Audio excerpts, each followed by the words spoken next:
Donc à vous entendre, c'est le système travail qui est malade. C'est le système emploi qui est malade. Parce que vous savez à quel point en psychodynamique du travail, on est attaché à la différence entre la définition de l'emploi. Vous pouvez avoir un emploi où on ne vous donne rien à faire, où vous n'avez pas de travail à faire.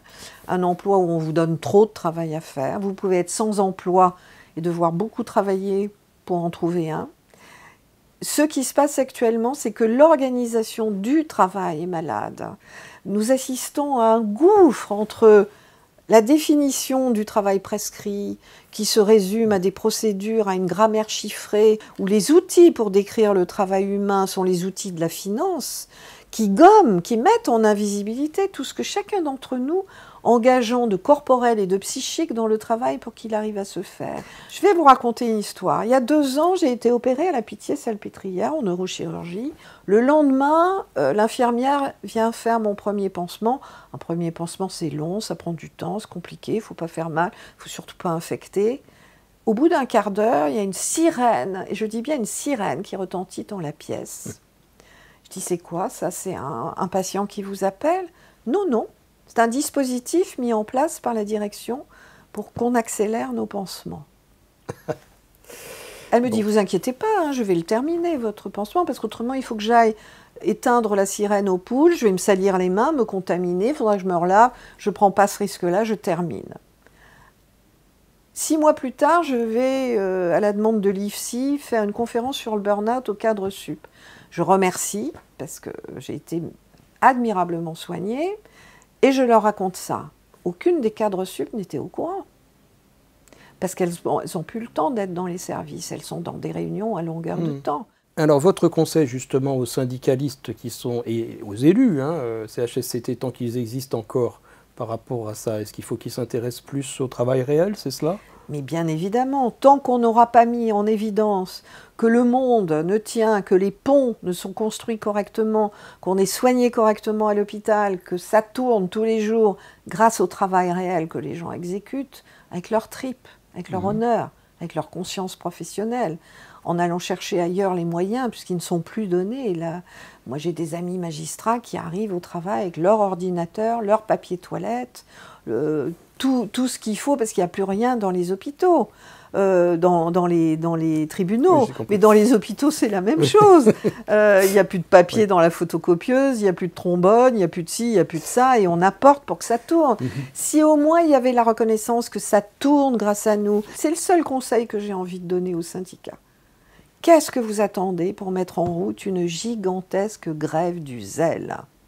D'accord. Si demain les travailleurs français décident à 8 h du matin dans toutes les entreprises en France de ne plus faire que ce qu'il y a sur la fiche de poste, de s'en tenir aux procédures, nous savons qu'en 1 heure tout s'arrête. Donc la manière dont les choses évoluent aujourd'hui, à partir des ordonnances, c'est-à-dire des CHSCT qui vont être intégrés dans les comités d'entreprise, une médecine du travail qui va être beaucoup plus distante, avec, on ne s'oriente pas clairement vers une amélioration de la situation. Qu'est-ce qu'il faudrait faire? Écoutez, c'est incompréhensible, parce que qu'on veuille, et je ne me positionne pas en... C'est pas mon domaine, donc je ne peux rien évaluer de cette affaire-là. Qu'on veuille libéraliser encore la possibilité de licencier, alors que nous, on voit que des gens licenciés, hein, vous vous en doutez, ou au bord de l'être, par tous les moyens possibles, et c'est très facile actuellement. Je peux comprendre que ce soit un raisonnement, mais en face, il faut respecter la loi. Il y a une obligation de sécurité, de préservation de la santé physique et mentale. Ce n'est plus que des moyens renforcés, mais des moyens renforcés, c'est encore très important. La prévention primaire, c'est ce qui permet de protéger la santé d'un peuple. J'ai l'impression qu'en ne mettant rien en face comme garde-fou à ce qui va se passer d'encore plus compliqué, on va revenir à la situation d'avant le compromis de 1898. Au XIXe siècle, quand tous les progrès techniques sont apparus, ça a été aussi le siècle d'une dégradation complète de l'état de santé de la population. Et souvenez-vous, si la reconnaissance automatique de l'accident du travail est intervenue en 1898, c'était bien parce que Et les soldats de l'armée disaient on ne peut plus recevoir des soldats dans un tel état.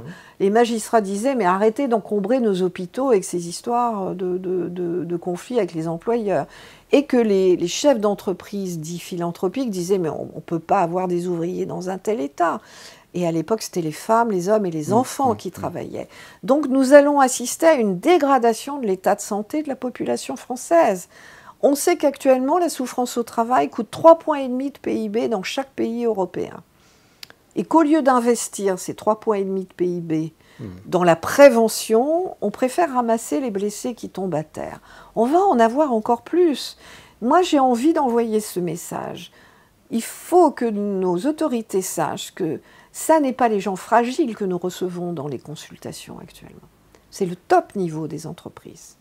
Les gens que nous recevons dans le réseau des consultations, ce sont les directeurs d'hôpitaux, les DAF, les directeurs Europe, les top niveaux des entreprises qui s'effondrent. Ce sont eux qui ne tiennent plus. Il va rester qui pour gouverner ces entreprises ?